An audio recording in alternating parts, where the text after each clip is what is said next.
Le 1er décembre dernier, devant l'Assemblée législative de transition, le Premier ministre burkinabé tient son discours sur la situation de la nation.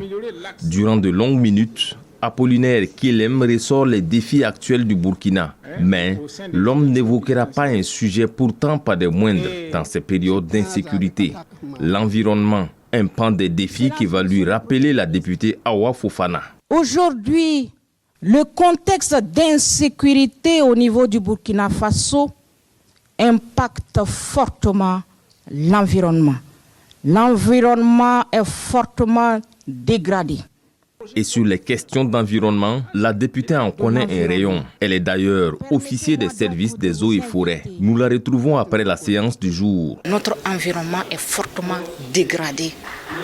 Non seulement par notre mode de production et de consommation ou notre mode d'utilisation de nos terres, mais également par les questions de terrorisme aujourd'hui qui impactent fortement sur l'environnement.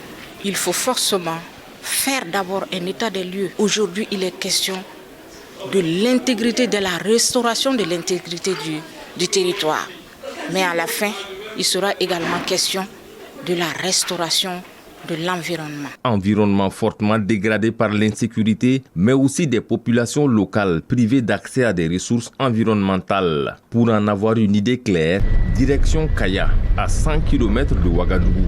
Ici, des milliers de personnes ont dû partir de leur village. Pendant de longues périodes, bon nombre comme Amadou Sawadogo n'avaient plus accès aux ressources environnementales qu'ils exploitaient avant.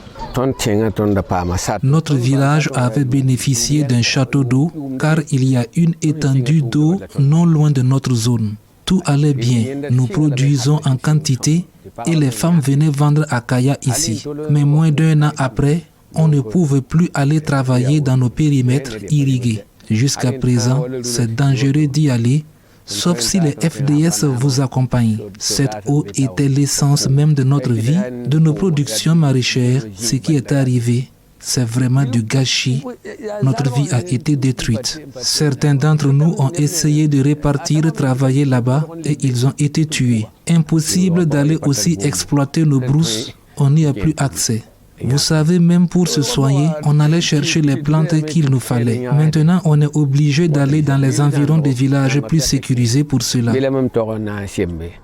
À Dablo aussi, les brousses sont inaccessibles du fait de l'insécurité. Pourtant, ces étendues d'arbres et autres plantes étaient de véritables viviers pour les populations avant qu'elles ne fuient ce village où vivaient Patenema Kagone et les siens. La majorité de nos biens, c'était dans la brousse. Nos animaux et autres y vivaient. Nous-mêmes, nous menions toutes nos activités là-bas. C'était rare qu'on vienne dans le village, à moins d'avoir besoin de quelque chose de spécifique.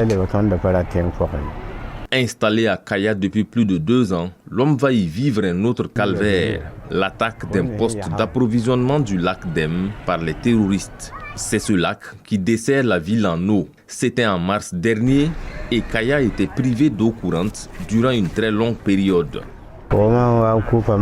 La coupure de la desserte en eau a duré près de 2 mois. Durant ce temps, c'était très difficile. Vous pouvez passer des heures devant des fontaines avant d'avoir de l'eau. Dans notre zone, il y avait une seule fontaine et c'est pas à tout moment qu'on pouvait avoir de l'eau.